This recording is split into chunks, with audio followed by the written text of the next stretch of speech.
आज हम लोग इस वीडियो में स्टार्ट करेंगे जियोमेट्री का बेसिक। तो जिस तरह से हम लोगों ने पहले अर्थमेटिक में बोर्ड मास पढ़ा और कुछ जो है अलजेब्रा में बनाया, कुछ मैथ एक्स वाई जेड वाला, आज ज्योमेट्री के बारे में जानेंगे। तो शुरू से शुरू करेंगे जिसका अगर मैथ में बिल्कुल भी कुछ नहीं आता है ज्योमेट्री में, क्योंकि ज्योमेट्री बहुत एक तरह से हार्ड लगता है बच्चों को। अगर ज्योमेट्री आसान हो गया तो पूरा मैथ आसान हो जाएगा और आपको मजा आने लग जाएगा। तो चलो देखते हैं जियोमेट्री में है क्या क्या।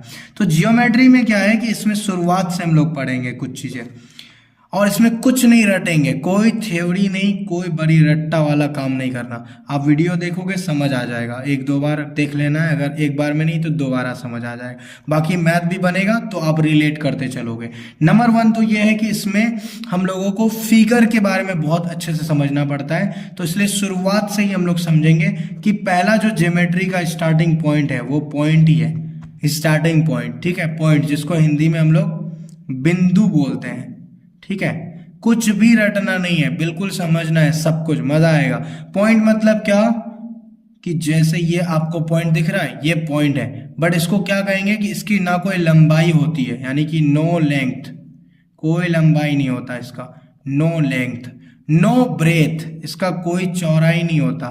ठीक है, ना ही कोई इसका हाइट होता है, नो हाइट। सिंपल सी बात है। हिंदी में क्या बोलेंगे, इसकी कोई लंबाई भी नहीं होती, ना कोई चौड़ाई होती है, ना कोई ऊंचाई होती है। तो इसको हम लोग बिंदु कहते हैं। इसको यूज कैसे करते हैं, जैसे कि आप देखे होंगे एक सर्कल होता है, इसको वृत्त बोलते हैं, इसके बीच में आप लोगों ने देखा होगा ये केंद्र जो होता है, ये भी एक क्या होता है, बिंदु होता है, पॉइंट होता है। उसी तरह से आप देखे होंगे कभी कि एक लाइन इस तरह से खींचा हुआ है, यहाँ पे लिख दिया गया है कि ए और यहाँ पे बी, तो ये जो ए दिख रहा है ना, ये बिंदु है, ये पॉइंट है। और इसमें फिगर में जो दिखा, मान लो इसको ओ बोलेंगे, तो ये पॉइंट है। सिंपल सी बात है। तो इस तरह के फिगर्स में आप लोग को समझना है। तो ये सारे क्या हो गए, पॉइंट हो गए। दूसरा होता है सेकेंड पॉइंट, समझ लिए कि जिसकी कोई ना लंबाई है, ना चौड़ाई, ना ऊंचाई, यही याद रखना है, कुछ नहीं रटना। और फिगर में इस तरह का कुछ भी आए समझ जाओ वो पॉइंट है। और एक दिखा देते हैं फिगर, जैसे कि ये चतुर्भुज है, इसमें एक पॉइंट है, यहाँ यहाँ यहाँ, तो ए बी सी डी, ये सब क्या है, पॉइंट है। सिंपल सी बात है। ठीक है, अब दूसरा होता है, उसके बाद में बारी आती है पॉइंट के बाद रेखा, जिसको लाइन बोलते हैं, LINE, लाइन, जिसका मतलब होता है हिंदी में रेखा। रेखा किसी का नाम नहीं है बॉस, रेखा। ठीक है, सिंपल सी बात है। तो चलो नाम भी हो सकता है, ठीक है, नाम है तो बहुत अच्छी बात है। जिसका है कमेंट में बता देना जब जिसका नाम होगा। लाइन, रेखा। अब क्या है कि इस रेखा के बारे में अगर बात करेंगे तो रेखा में क्या होगा कि बहुत सारे बिंदु जब आपस में मिल जाते हैं इस तरह से, ये मिलके जो बनता है ना, ये होता है आपका रेखा। अब आप कहोगे ऐसा तो मुझे दिखा नहीं है कि मिलके बनता है, बट ऐसा ही है। जब भी हम लोग कोई लाइन देखते हैं उसमें बहुत सारे बिंदु होते हैं, जिसको अनंत बिंदु कह सकते हैं। इसका मतलब है रेखा अनंत बिंदुओं से मिलकर बनता है। सिंपल सी बात है, बिंदुओं से मिलकर जो बने उसे हम लोग रेखा कहेंगे। कुछ नहीं रटना, बस समझना है।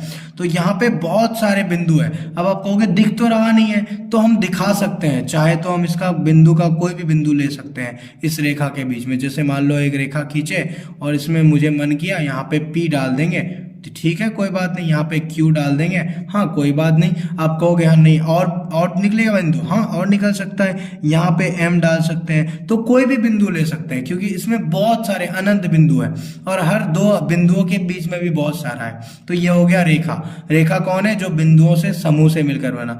थोड़ा सा पीछे चलते हैं, याद करो, जिसकी ना लंबाई ना चौड़ाई ना ऊंचाई, वो क्या था, पॉइंट था। जब बहुत सारे पॉइंट मिले तो क्या बन गया, रेखा, लाइन बन गया। ठीक है, अब तीसरा जिसको हम लोग लाइन सेगमेंट बोलते हैं, लाइन सेगमेंट।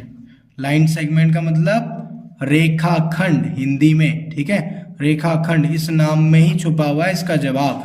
अब क्या करेंगे कि एक रेखा ले लेंगे, जैसे कि ये रेखा है, इसका नाम है AB। ठीक है, अब इसमें क्या करेंगे, हम इसका टुकड़ा निकाल लेंगे यहाँ से, मान लो P और उसके बाद में Q।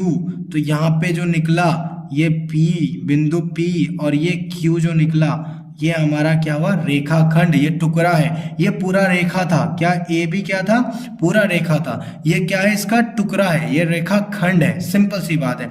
अगर आप देखोगे लाइन में देखोगे ना, तो लाइन में क्या होता है कि वो लेफ्ट तरफ, मतलब इधर लेफ्ट तरफ भी पूरा अनंत तक जाएगा, राइट तरफ भी अनंत तक जाएगा, यानी दोनों दिशा में वो अनंत तक जाता है। तो सवाल भी आता है कई बार कि क्वेश्चन पूछता है कि रेखा दोनों दिशा में कहाँ तक जाता है, अनंत तक जाता है या नहीं, तो अनंत तक जाएगा। लेकिन वहीं पे अब रेखा खंड जो आ गया इसमें अनंत तक नहीं जाएगा, ये फिक्स हो जाता है और इसको फिक्स पॉइंट बोलते हैं हम लोग। जैसे कि P क्या है, फिक्स पॉइंट है, Q भी क्या है, फिक्स पॉइंट है। लेकिन वहीं पे रेखा में कोई भी फिक्स पॉइंट नहीं होता, वो इधर भी जाते जाएगा, इधर भी जाते जाएगा। तो एग्जाम में ये भी आता है कि बताओ इसमें से किस में कोई फिक्स पॉइंट नहीं होता, तो रेखा में नहीं होता और रेखाखंड में होता है, और वो भी कितना होता है, 2 फिक्स पॉइंट होता है, जैसे कि P और Q। सिंपल सी बात है।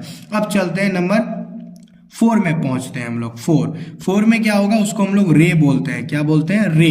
रे का मतलब है, इसको हिंदी में किरण बोलते हैं।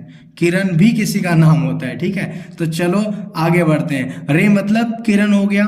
अब अगर ध्यान से देखा जाए, लेकिन ये जो नाम जो आ रहा है ना, जैसे रेखा, किरण, ये सारे लड़कियों का ही नाम आ रहा है, तो हम लड़कों की इज्जत नहीं है भाई, यहाँ पे लड़कियों की इज्जत हो रही है, उन्हीं का नाम यूज हो रहा है, ठीक है। तो चलो चलते हैं आगे। लेकिन लड़कियों को ही मैथ में दिक्कत आता है, ये भी बात है, और उन लोग को हार्ड भी लगता है, उन लोग के नाम से है फिर भी, और हम लोग को मजा आता है क्योंकि उनके नाम लेने में, पढ़ने में मन लगता है ना, है कि नहीं। चलिए देखते हैं तब। रे मतलब किरण। तो किरण क्या होता है वो भी समझते हैं। किरण में क्या होगा कि एक पॉइंट होगा फिक्स पॉइंट, और दूसरे तरफ वो अनंत तक चला जाएगा। जैसे कि मान लो इसका नाम ओ रख दिया, इसका नाम ए, तो ओ क्या है, ये फिक्स पॉइंट है, लेकिन वहीं पे ए जो है ना, ये जाता जाएगा, ये अनंत तक जाएगा, यह पूरा जाते रहेगा। जैसे कि आप सूरज का एग्जांपल समझो कि यहाँ पे एक सन है, SUN सन, लेकिन उससे जो रोशनी निकलता है, रोशनी, किरण है ना, किरण निकलता है, वो अनंत तक जाता है, उसका कोई लिमिट नहीं है। तो सूरज क्या हो गया, फिक्स पॉइंट, ये फिक्स पॉइंट, और उससे जो निकला रोशनी, वो ए जो हुआ वो अनंत तक जाएगा। तो इसमें एक फिक्स पॉइंट। अब क्वेश्चन में आता क्या है कि लाइन सेगमेंट में कितने फिक्स पॉइंट होते हैं, तो रेखाखंड में 2 फिक्स पॉइंट, और इसमें कितने होते हैं, इसमें एक फिक्स पॉइंट। जिसमें एक भी नहीं होता है वो लाइन है। सिंपल है। थोड़ा पीछे चलते हैं तो पॉइंट में हम लोगों ने क्या समझा था, पॉइंट में जिसकी ना लंबाई ना चौड़ाई ना ऊंचाई कुछ ना हो तो वो पॉइंट है। तो ये पॉइंट था, सिंपल सी बात है। ये वाला पॉइंट देखे थे, ए पॉइंट था, बी पॉइंट था, यहीं पे लाइन पड़े, तो जब बहुत सारे पॉइंट आपस में मिले तो क्या बन गया, लाइन बन गया।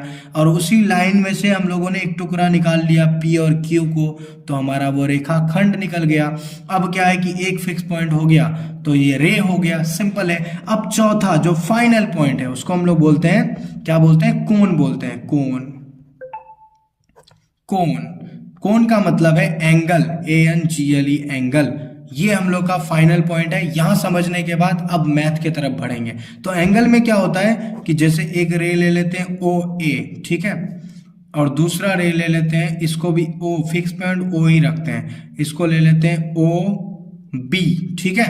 तो अब क्या करेंगे कि ये OA, ये जो OA दिख रहा है, OA देखो बुलाया, लग रहा है किसी को बुला रहे हैं, OA, ठीक है, ये हो गया। और दूसरा हम लोगों ने लिया OB, ये इस तरह से ले लेते हैं OB, ठीक है। तो ये OA हो गया और ये OB हो गया। इससे जो ये बना झुकाव, ये देखो कुछ बना है, तो ये जो बना है ना, इसको हम लोग कोण बोलते हैं, मतलब एंगल बोलते हैं। कोण मीन्स एंगल। इसका आंसर भी ऐसे ही होता है कि जब दो रेखाखंड, ये एक सॉरी जब दो किरण, एक किरण ये वाला है OB, दूसरा किरण OA, इन दोनों को जब मिला दिए तो क्या बन गया, हमारा ये एंगल बन गया। इसको कोण बोलते हैं। और इसको लिखते कैसे हैं, एंगल, ये एंगल का चिन्ह है, ठीक है, एंगल AOB, AOB। या इसको हम लोग ऐसे भी लिख सकते हैं कि एंगल BOA, एंगल BOA, ऐसे भी लिख सकते हैं, या सिर्फ एंगल O भी लिख सकते हैं। तो देख लो, इतने 3 तरीके से हम लोग इसको लिख सकते हैं। अब ये बेसिक जो पढ़ते हैं ना, यही फायदा होता है कि हम लोग को एंगल लेना आ जाता है, पॉइंट कौन सा है वो समझ में आ जाता है, ठीक है, रेखा कौन सा है, रेखाखंड कौन सा है। क्योंकि ये छोटी छोटी चीजें ना हम लोग को दिक्कत देता है। अगर हम लोग मैथ बनाते हैं ना, फंसते हैं वहां पे, तो ये पढ़ लोगे तो आपको मजा आने लग जाएगा। और यही कौन से अब हम लोग का मैथ का स्टार्टिंग होने वाला है। तो अगला वीडियो में हम लोग यहीं से स्टार्ट करेंगे कौन से, और कौन से ही समझेंगे कि कैसे एक्चुअल में इससे मैथ बनाया जाएगा, और इससे आगे बढ़ते जाएंगे। फिर हमारा ऐसा होने लग जाएगा कि आपको ज्योमेट्री से प्यार हो जाएगा भाई, मैं तो बता रहा हूँ इतना, बस आप वीडियो देखते रहना। बेसिक का वीडियो अच्छे से देखोगे तो आपकी पूरी क्लास की भी मैथ अच्छी हो जाएगी, और साथ ही साथ अगर आप कभी कंपटीशन का एग्जाम देना चाहोगे तो वो भी बेस्ट हो जाएगा, और ऑब्जेक्टिव को आप वैसे ही बना लोगे, कुछ याद नहीं करना पड़ेगा। तो बेस्ट ऑफ लक, आज यहीं तक रखते हैं। Thank you so much.